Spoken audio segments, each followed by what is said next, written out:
네, 안녕하세요.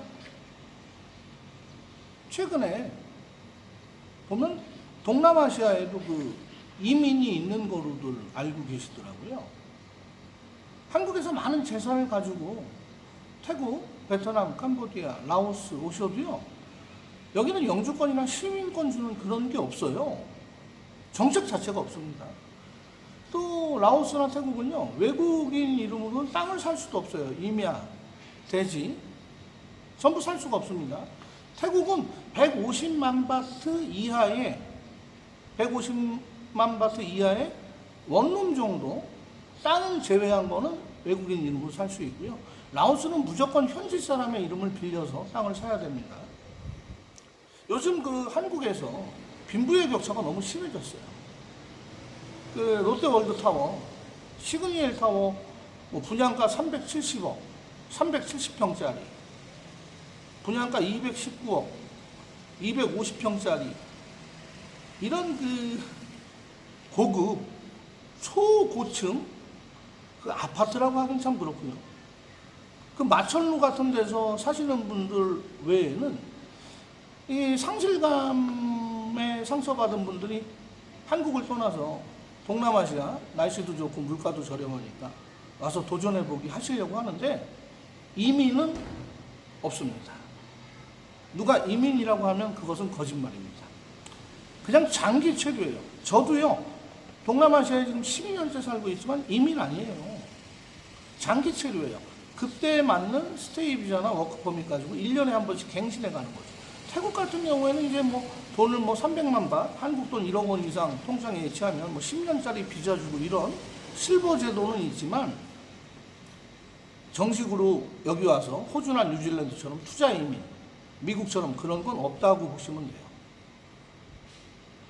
그래서 한국에서 상실감 받으신 분들이 이제 나이 드시고 이곳에 오셔서 하실 수 있는 일들이 이제 라오스가 산이 많고 농지가 적고 평지가 적고 바다가 없다 보니까 산이 많아요, 산이. 그래서 숲 가지고 돈 버신 분이 있다는 얘기는 들었어요. 눈으로 확인해 보진 못했고요. 10년 전에는 이제 한국의 중고차, 관광버스, 트럭, 승용차 가져오셔서 중고 매매하신 분들이 돈을 좀 벌긴 벌었는데 지금은 그것도 경기가 침체가 되어 있습니다.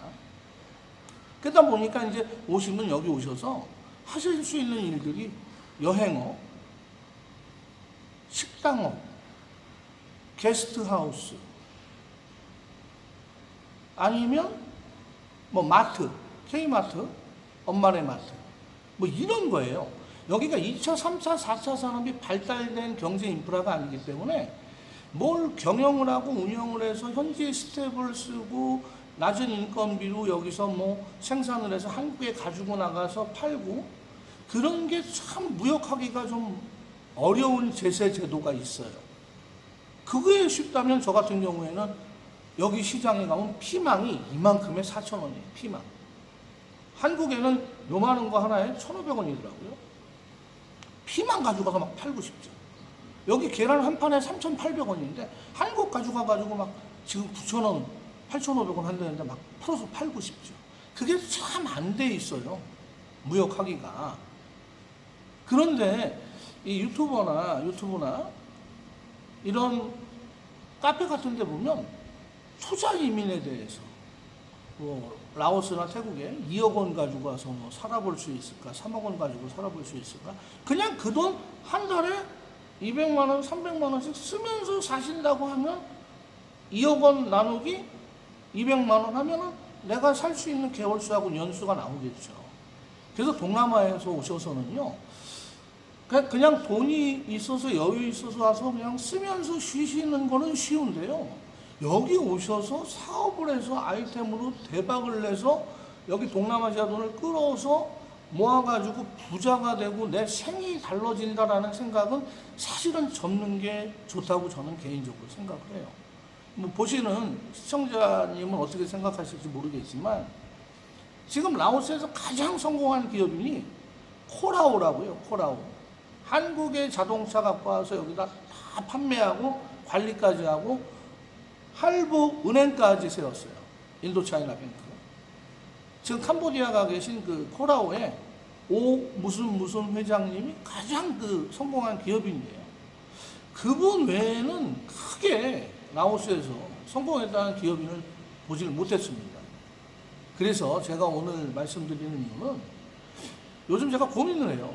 어떤 콘텐츠를 가지고 이야기를 해야 많은 구독자님들이 호응을 하고 지지해 주시고 많이 봐주실까. 다른 유튜버들처럼 그냥 라오스 산속에서나 아니면 라오스 사람들 일상생활을 찍어서 하는 거는 너무 많은 분들이 하고 계시고 뭐 할 수 있는 콘텐츠는 벌써 다 다른 유튜버님들이 아이템을 삼으셨더라고요. 그래서 저는 그냥 이것저것 하고 있는데요. 제가 안타까운 건 현지에서 사는 저희들은 보이지만 한국에 계신 우리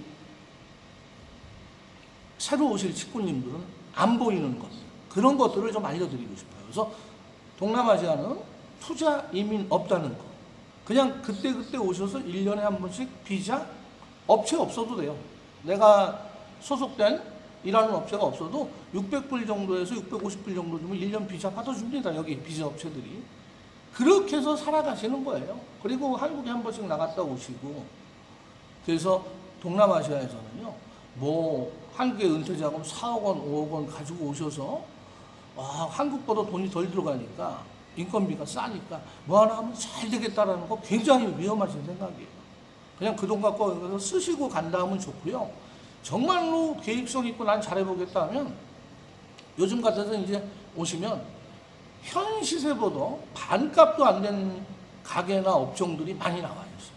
아니면 그런 걸 철저하게 시정조사해서 한번 도전을 해보시는 것도 좋지만 그런 경우에는 뭐 돈이 1억 원 미만 들어갑니다. 근데 그것도 이민은 아니에요. 그냥 1년짜리 비자 받는 겁니다. 제 전 찍은 영상에 보면 지금이 위기가 도전의 기회라고 제가 영상 띄워놓은 거 바로 그런 거거든요. 큰 돈 안 들이고 작은 돈으로 할 수 있어요. 그러나 그것도 이민은 아니란 얘기죠. 그래서 이 라오스나 태국, 베트남, 캄보디아 많은 교민들이 벌써 시작을 했고요. 많은 실패를 거듭했어요. 그 실패를 거듭한 이유는 무엇이냐? 철저한 시장조사와 내 다리품 팔고 다니던 일들이 생략되고 남의 이야기만 믿고 쉽게 돈 투자했다가 그 돈 1년에 다 탕진하고 한국으로 돌아가신 분들이 꽤 많다는 이야기를 드리는 겁니다. 그래서 여기는 오실 때요, 그냥 관광 오신다? 놀러 오신다? 한 3개월 쉬었다 가지 하면서 그러면서 알아보시는 거예요. 그러면서. 뭐 기업을 경영해서 돈 벌 수 있는 방법은 지금은 없어요. 사실은. 할 수 있는 건 뭐 식당이나 게스트하우스 인수해서 남이하던 헐값에 인수해서 해보시는 거고요. 잘 되던 식당이 코로나로 어려웠을 때 시중에 반값에 인수해서 성공한 케이스가 지금 있어요. 저 캠콩 여행자 거리 가면 제가 어디 식당이라고는 얘기 안 하겠지만 뭐 그런 케이스가 있긴 있지만 그것도 역시 이민은 아니었다는 거예요. 그래서 이민을 상담한다, 투자를 상담한다, 여기 뭐 땅을 사서 재산을 불리는 걸 상담한다, 이런 건 절대 하시지 마세요. 라오스 와서 그냥 믿는 라오스 사람 이름 빌려서 저 반비행 가는 도로변에 그냥 땅 잊어버렸다, 없는 돈이다 치고 사놓으시고 한 10년 있으면 그게 돈은 될 거예요. 그러다 그거 외에는 돈 될 게 없습니다. 그래서 혹시 모르는 부분이 있을까봐 저희 교민의 입장하고는 또 틀리게 보시기 때문에 제가 오늘 그 부분을 말씀을 드렸습니다. 이민은 없습니다.